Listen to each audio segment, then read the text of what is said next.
नमस्कार दोस्तों, जय श्री श्याम, राधे राधे। स्वागत आप सभी का हमारे YouTube चैनल गुरुदेव एस्ट्रोलॉजी में। तो तुला राशि वालों, आखिरकार आपका पर्चा खुल गया है। आपका पर्चा देखकर स्वयं बागेश्वर बाबा भी हैरान है। आज तक ऐसी राशि की नहीं बनी है जैसी आपकी ग्रह संरचना बनती दिखाई दे रही है।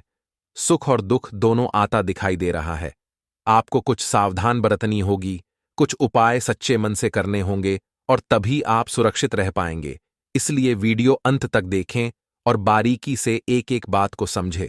सबसे पहले सच्चे श्याम प्रेमी वीडियो को लाइक करके कमेंट्स में हारे के सहारे की जय जरूर लिखें। दोस्तों, इस महीने बागेश्वर बाबा ने आपकी राशि का जो पर्चा निकला है उसे देखकर तो उनकी भी आंखें नम हो गई हैं, क्योंकि इस माह के दौरान आपके ग्रहों ने इतना विचित्र संतुलन बनाया है। पल में खुशी तो पल में गम की स्थिति देखने को मिलेगी, लेकिन आपके ऊपर बागेश्वर बालाजी की कृपा है और गुरु जी का आशीर्वाद है, इसलिए घबराने की जरूरत बिल्कुल भी नहीं है। आपको आज की वीडियो को अंत तक देखना होगा, क्योंकि खतरा अभी टला नहीं है। सर्वप्रथम, अगर आप भी बागेश्वर बालाजी को मानते हैं तो वीडियो को लाइक करके कमेंट बॉक्स में ओम बागेश्वराय नमः इस मंत्र को जरूर लिखें। तत्काल लाभ की प्राप्ति होगी। तो मित्रों, आपको भी कुछ सावधानियां बरतनी होंगी। इस सब विषय पर हम आगे वीडियो में आपसे बात करने जा रहे हैं। इसी के साथ साथ इस समय के ग्रह गोचर के आधार पर कौन से ऐसे कार्य हैं जो आपको निश्चय ही करने चाहिए, कौन सी ऐसी आदतें हैं, कौन सी ऐसी बातें हैं जो आपको अपने जीवन काल में निश्चित तौर पर जोड़ लेनी चाहिए, जिससे आपको दिन दूनी रात चौगुनी तरक्की प्राप्त होगी। साथ ही साथ कौन सी ऐसी बातें हैं या कौन सी ऐसी आदतें हैं जो आपको पूर्ण रूप से त्याग देनी चाहिए, वरना आपका विनाश निश्चित है। आपको अपने जीवन में एक बात का ध्यान रखना है कि आपके साथ जो भी होता है वह आपके पूर्व में किए गए कर्मों का ही परिणाम होता है। यानी अगर हमारे साथ कोई अच्छा हो रहा है तो यह हमारे पूर्व के अच्छे कर्म है, लेकिन लगातार अगर बुरा हो रहा है तो कहीं ना कहीं हमारे बुरे घर में ही हमें प्रभावित कर रहे हैं। जाने अनजाने हम कभी कभी ऐसी गलतियां कर जाते हैं जिनकी कीमत हमें लंबे समय तक चुकानी पड़ती है, और यह तो हमारा दिल ही जानता है कि हमने कहां कहां कौन सी गलतियां की हैं। तो अब आपको हम सचेत करने जा रहे हैं और उन गलतियों से आपको हम दूर करने की पूरी कोशिश करेंगे। जी हां दोस्तों, वैसे तो हम जानते हैं कि आप मन से बहुत ही साफ और सच्चे इंसान हैं।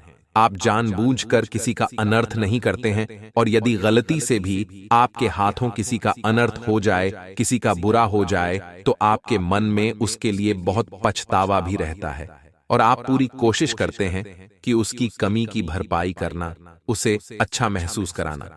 लेकिन कभी कभी यह संभव नहीं हो पाता है, तो आपके मन में कुछ हीन भावना सी भर जाती है, ग्लानि का भाव भी रहता है। तो दोस्तों, हम आपको बता दें कि यह संसार है, यह ऐसे ही चलता है। यहां कभी कभी हम न चाहें या हमारे न चाहते हुए भी दूसरों के साथ गलत हो जाता है। इसमें हमारा कोई रोल नहीं है, हम इसके लिए जिम्मेदार नहीं हैं। ये तो परिवेश है, ग्रह दशा है, या फिर नकारात्मक वातावरण है जो हमसे कुछ गलत करवा देता है। लेकिन दोस्तों, हम आपको फिर भी सतर्क करना चाहेंगे कि कुछ चीजें हैं जो आपको अपने जीवन काल से तुरंत निकालकर बाहर फेंक देनी होगी। जी हां दोस्तों, क्योंकि इस समय आपको शनिदेव महाराज की भी कृपा दृष्टि प्राप्त हो रही है, और शनिदेव को कलयुग में कर्म का देवता कहा जाता है, न्याय का देवता कहा जाता है। तो सबसे पहला भाव आपको अपने मन में यह रखना है कि आप किसी भी प्रकार की गलत वातावरण या यूं कहें कि नकारात्मकता को अपने दिमाग से पूर्ण रूप से बाहर निकाल दीजिए। तभी आपको आपके कर्मों का पूर्ण फल प्राप्त होगा। आपको भूले से भी किसी गरीब का अपमान नहीं करना है, किसी महिला का अपमान नहीं करना है। यदि ऐसा अनजाने में आपसे हो भी जाए तो आपको उसके लिए जल्द से जल्द क्षमा भी मांग लेनी चाहिए। आप जितना मन में सच्चे और सात्विक रहेंगे, उतना ही आपको अपने कर्मों का फल प्राप्त होता जाएगा। जी हां दोस्तों, इस संसार में लोग कर्म तो सभी करते हैं, ऐसा तो कोई है नहीं जो कोई कर्म करता ही नहीं हो। फिर भी लोगों के कर्मों का पूर्ण फल उन्हें प्राप्त नहीं होता है। कई बार दोस्तों, हमें फलों की प्राप्ति होने वाली होती है, लेकिन अचानक से हमारे मन के नकारात्मकता हमारे शुभ फल में बाधा बन जाती है। आप जितने सकारात्मक होंगे, आपके जीवन में उतना ही अच्छा होता चला जाएगा। जी हाँ मित्रों, हम आपको बता दें कि आपके जीवन काल में रुपए पैसे को लेकर दिक्कत पिछले कुछ समय से, या यूं कहें कि कुछ महीनों से कुछ ज्यादा ही बरट गई है। जी हाँ मित्रों, रुपए पैसे को लेकर स्थितियां बहुत ही कष्टकारी पैदा होती चली जा रही हैं। आपके सारे प्रयास विफल होते जा रहे हैं। आपने जहां भी रुपया लगाया वह लगभग डूब ही गया। वापस आना मुश्किल हो गया। आपने किसी को यदि उधार भी दे दिया है तो वह भी वापस मांगने पर बुराई ही हासिल हुई है। रुपया भी कभी मिला, कभी नहीं मिला। और उस पर भी सबसे बड़ी दिक्कत यह है कि अब आपके ऊपर कर्जा भी बढ़ने लगा है। पुराने कर्जे भी आपने अभी तक पूर्ण रूप से चुका नहीं पाए थे कि नए कर्जे आने आपके ऊपर शुरू हो गए हैं। जी हां दोस्तों, यह स्थिति बहुत ही भयानक है, क्योंकि आप धीरे धीरे एक दलदल में फंसते चले जा रहे हैं और आगे चलकर आपके लिए यह बहुत ही विनाशकारी स्थिति उत्पन्न कर देगा। जी हां दोस्तों, आज के इस युग में रुपये पैसे की कितनी वैल्यू है, ये तो आप भी जानते हैं। इस संसार में लोग उसी के साथ रिश्ता रखना चाहते हैं जिसकी जेब में रुपये पैसे अधिक होते हैं। जिसके पास पैसा रुपया नहीं है, उसकी समाज में कोई इज्जत भी नहीं होती है। तो आपके साथ भी अब ऐसा घटित होने लगा है कि आपके भी रुपये पैसे को लेकर हालत खराब होती चली जा रही है और लंबे समय तक यह स्थिति न बनी रहे। इसलिए आपको अपने जीवन में अब कुछ बड़े कदम उठाने की आवश्यकता रहेगी। सबसे पहले अपनी जिंदगी में से इसे लोगों को बाहर करना है जो हमेशा आपको गलत सलाह देते हैं, आपको डिमोटिवेट करते हैं और आपकी राहों में कांटे बिछाने का काम करते हैं। जो लोग झूठे हैं और हमेशा असत्य बोलते हैं। जी हां दोस्तों, शायद आप भावनाओं में बहकर ऐसे लोगों को पहचान नहीं पा रहे हैं और ऐसे लोग आपका लगातार शोषण करते चले जा रहे हैं। किसी न किसी रिश्ते या नाते में आपको भावुक बनाकर आपके सभी संसाधनों को चूसते चले जा रहे हैं। आपकी धन दौलत, आपके साधनों का भरपूर उपयोग किया जा रहा है। तो ऐसे मतलबी और बेकार के लोगों को आपको अपने जीवन काल से तुरंत निकालकर बाहर कर देना होगा। तभी आप अपने कार्यों पर पूर्ण रूप से ध्यान केंद्रित कर पाएंगे। आपका मन भटकेगा नहीं, क्योंकि दोस्तों, हम आपको बता दें कि आपके जीवन में बहुत ही दर्दनाक घटनाएं घटी हुई हैं। आपको अपनों ने ही धोखा दिया है, आपके अपने ही आपको परेशान करते रहते हैं और आप भावनात्मक रूप से कमजोर हो जाते हैं, टूट जाते हैं। और जो आपको धोखा देकर जाता है, बाद में चिकनी चुपड़ी बातें करता है, तो आप उसे माफ कर देते हैं, उसकी गलतियों को माफ कर देते हैं और आगे फिर से वही हरकतें आपके साथ होने लगती हैं। इससे अच्छा तो यह होगा कि आप ऐसे लोगों से कोई नाता ही न रखें, अपने सारे संबंध खत्म कर दें, वह ज्यादा बेहतर होगा। उससे आप कम से कम भावनात्मक रूप से तो मजबूत बने ही रहेंगे। दोस्तों, बाबा जी के पर्चे में आपके लिए बहुत बड़ी चेतावनी आई है कि आप प्यार के मामले में ज्यादा विश्वास ना करें, क्योंकि आज तक आपको सच्चा प्यार नहीं मिल पाया है। जब भी आप कहीं पर उम्मीद लगते हैं तो आपको केवल धोखा ही मिला है। इसीलिए कोशिश यही करनी है कि दिल के साथ साथ दिमाग का भी इस्तेमाल हर क्षेत्र में करें। इन्हें रिश्तों के नाम पर हमेशा धोखा ही प्राप्त होता है। तो आपको अपने नजदीकी रिश्तों में सतर्क होने की बहुत आवश्यकता है, वरना आप अपना शोषण करवाते रहेंगे, अपना दुरुपयोग लगातार करवाते रहेंगे और आप उन्नति के रास्ते पर कभी चल नहीं पाएंगे। यही सबसे बड़ी बाधा है आपके लिए, यानी आप अपने दिल के हाथों मजबूर हैं। अब आपको अपने दिल को कठोर करना है और सख्त फैसले लेने हैं, ताकि आप बिना किसी बाधा के सफलता की रेस में आगे बढ़ सकें। जी हां दोस्तों, इस समय आपको रुपये पैसे को लेकर फैसले बहुत सोच समझकर लेने की आवश्यकता है। रुपये पैसे को लेकर कोई जिम्मेदारी न दें। रुपये पैसे का मामला आप स्वयं ही संभालें, वह ज्यादा बेहतर होगा। किसी पर विश्वास न करें और प्रॉपर्टी आदि का लेन देन भी इस समय आपको टाल देने की आवश्यकता है। आपको सोच समझकर प्रॉपर्टी आदि के मामले सुलझाने की आवश्यकता रहेगी। जी हां दोस्तों, जितना हो सके उतना आप नकारात्मक लोगों से दूर रहें। किसी के साथ बहस में न पड़ें, वरना आप अपनी समय और अपनी ऊर्जा दोनों ही बर्बाद करेंगे। इस समय आपको स्वास्थ्य को लेकर भी थोड़ा सतर्क रहने की आवश्यकता है। वैसे तो आपका स्वास्थ्य सामान्य तौर पर खराब होता नहीं है, आपकी कदकाठी मजबूत है, लेकिन इस समय आपको थोड़ा सतर्क रहने की आवश्यकता है। पेट को लेकर आपको सावधान रहना होगा। खान पान पर ध्यान देना होगा, वरना पेट में किसी प्रकार का संक्रमण हो सकता है। छाती या गले का संक्रमण भी आपको परेशान कर सकता है। तो दोस्तों, ये तो थी कुछ सावधानियां जो आपको बरतनी हैं। अब हम आपको बताने जा रहे हैं कि वह महाशक्तिशाली 11 दिवसीय हनुमान जी का उपाय कौन सा है जो आपको करना है और आपकी हर एक इच्छा, मनोकामना पूर्ण होगी। लेकिन हम आपको पहले ही बता चुके हैं कि आपकी इच्छा व्यवहारिक होनी चाहिए। वास्तविकता की जितनी नजदीक होगी उतनी ही जल्दी आपकी इच्छा पूरी होगी। जैसे उदाहरण के तौर पर आप समझें कि यदि आप इस समय RS 20,000 महीने कमाते हैं, तो आप इतना सोच सकते हैं कि आपकी 2,000 जार की कमाई 3,000 में बदल जाए। जी हां दोस्तों, यदि आप घर मकान नहीं ले पा रहे हैं, तो आप ऐसा सोच सकते हैं कि आपको जल्द से जल्द आपकी मकान या घर को बनवाने से संबंधित इच्छा पूरी हो जाए। ऐसी भी इच्छा पूरी हो सकती है। यदि आपको सच्चा प्यार चाहिए, तो आप उसके लिए भी मन में कामना कर सकते हैं। तो आप जितना हो सके उतना व्यवहारिक इच्छा करें और कोई भी एक इच्छा अपने मन में पहले साफ साफ निश्चय कर लें, तभी आप इस उपाय में आगे बढ़ें। जैसा कि हम आपको बता चुके हैं कि इस उपाय से आपकी एक एक मनोकामना पूरी होगी, तो पहले आपको कोई भी एक इच्छा निश्चित करनी होगी, उसके बाद ही इस संकल्प को करना है। और यह 11 दिवसीय संकल्प आपकी हर एक इच्छा को पूर्ण करने का दम रखता है। लेकिन इस उपाय को किस तरह से करना है, क्या नियम करने हैं, वह पूरी जानकारी आगे हम आपको देने वाले हैं।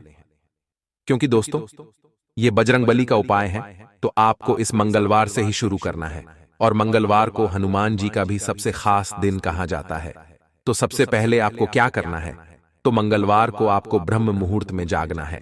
जी हां दोस्तों, और नहा धोकर हनुमान जी की कोई फोटो या मूर्ति लेनी है। यदि आपके पूजा घर में पहले से ही हनुमान जी की फोटो या मूर्ति है, तो सबसे बढ़िया है। आपको लाल रंग के आसन पर बैठना है, शुद्ध घी का दीपक जलाना है, गुड़ और चने का भोग रखना है।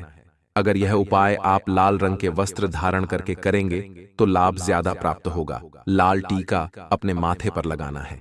अब आपको करना यह है कि पूरे भक्ति भाव के साथ हनुमान जी को याद करना है। अब पूजा का क्या क्रम है, ध्यान से सुनिएगा। सबसे पहले आपको ओम गम गणपतये नमः यानी गणेश जी का मंत्र 11 बार जाप करना है। उसके बाद ओम नमः शिवाय का जाप करना है। इस मंत्र को भी 11 बार जाप करना है। उसके बाद आपको हनुमान जी का मन में याद करना है कि हे राम जी के भक्त हनुमान, आप आइए, हम आपके लिए एक संकल्प लेना चाहते हैं और आपकी पूजा आराधना करना चाहते हैं। उसके बाद आपको हाथ में जल लेकर जो भी आपकी अर्जी है वह अर्जी याद करनी है। उसके बाद आपको हाथ में जल लेकर आपकी जो भी मनोकामना है बजरंगबली को याद करते हुए वह मनोकामना बोलनी है। और उसके बाद अपने संकल्प को याद करना है कि आप 11 दिन का यह संकल्प ले रहे हैं और उसके बाद उस जल को छोड़ देना है। अब आपको बजरंगबली की पूजा आराधना करनी है। हनुमान जी को तिलक लगाने के बाद भोग लगाना है, लाल रंग के फूल अर्पित करना है और उसके बाद हनुमान चालीसा को 11 बार पढ़ना है। लेकिन जब आप हनुमान चालीसा का पाठ कर रहे हैं तो अपनी रीढ़ की हड्डी बिल्कुल सीधी रखें और जब जो चौपाई बोले उसका मन ही मन स्मरण करें और उन दृश्यों को अपने चित्त में जागृत करें। आपको 11 बार हनुमान चालीसा का पाठ करना है। अब आपको करना यह है कि जब हनुमान चालीसा के अंत में ये लाइन आए कि तुलसीदास सदा हरि चेहरा, यहां पर आपको अपना नाम बोलना है। मानकर चलते हैं कि आपका नाम सुरेश है, तो आपको बोलना है सुरेश दास सदा हरि चेहरा की जय नाथ हृदय में डेरा। जी हां दोस्तों, 11 बार आपको हनुमान चालीसा का पाठ करना है और उसके बाद आपको यह सावधानी रखनी है कि आपको बोलना है अपना नाम, फिर दास लगाकर सदा हरि चेहरा की जय नाथ हृदय में डेरा। इस तरह हनुमान चालीसा का अंत करना है।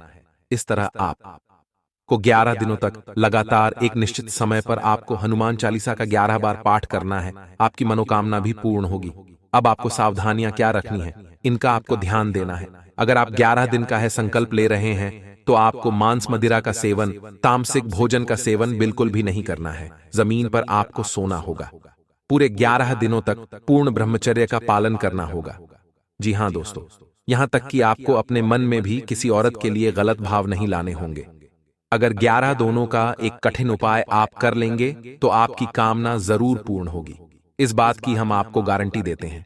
स्वयं हनुमान जी आपकी मनोकामना पूर्ण करेंगे।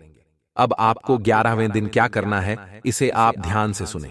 11वें दिन आपको 11 बार हनुमान चालीसा का पाठ करना है और अंत में बजरंग बाण का पाठ भी करना है।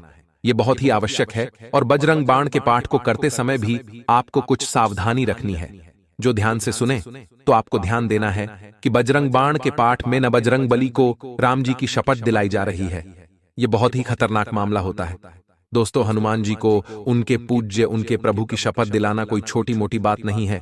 तो ऐसा करते समय आपको बजरंग बली से माफी भी मांगनी होगी। आप जब जब बजरंग बली को राम जी की शपथ देंगे तो आपको अपने कान पर हाथ भी रखना है ताकि आप माफी मांग रहे हैं। आपकी मजबूरी है कि आप हनुमान जी को शपथ दिला रहे हैं, इसीलिए आप उनसे माफी भी जरूर मांगे। इससे आप हनुमान जी के गुस्से से बच जाएंगे, क्योंकि हनुमान जी को जब भी प्रभु श्री राम की कसम दिलाई जाएगी और यदि यह हनुमान जी को अच्छा नहीं लगा तो उन्हें गुस्सा भी आ सकता है। तो इसके लिए आप पहले ही उनसे माफी मांग लें। तो आपको बजरंग बाण का पाठ समाप्त करने के बाद हनुमान जी को प्रसाद का भोग लगाना है और सच्चे मन से उनकी पूजा अर्चना समाप्त करने के बाद, आरती वगैरह पूर्ण करने के बाद यह संकल्प पूर्ण कर लेना है। अब आप देखेंगे कि या तो यह संकल्प करने के दौरान ही आपकी इच्छा पूर्ण हो जाएगी या फिर परिस्थितियां ऐसी बनने लगेंगी कि आप अपनी इच्छा पूर्ति के काफी नजदीक आ जाएंगे। जी हां दोस्तों, हनुमान जी स्वयं मानव रूप में आपकी मदद करने आएंगे और किसी न किसी तरह से आपको ऐसे मार्ग पर ले जाएंगे जहां आपकी इच्छा पूर्ण होगी। दोस्तों, अब एक बात का हमेशा ध्यान रखना, जब भी आप भगवान से प्रार्थना करते हैं तो वह आपकी प्रार्थना सुनते हैं और पूरी भी करते हैं। लेकिन आपकी मनोकामना पूर्ण करने के लिए, आपका कार्य सिद्ध करने के लिए वह किसी न किसी को जरूर भेजते हैं और वही इंसान भगवान बनाकर आपकी मदद करता है और अंत तक आपका साथ देता है। आपकी जिंदगी में भी कई ऐसे लोग होंगे जो आपके लिए भगवान की ही बराबर होंगे। इसीलिए हमेशा भगवान पर विश्वास बनाए रखें और अपने हर कार्य के शुद्ध होने पर उसका पूरा श्रेय भगवान को ही दे।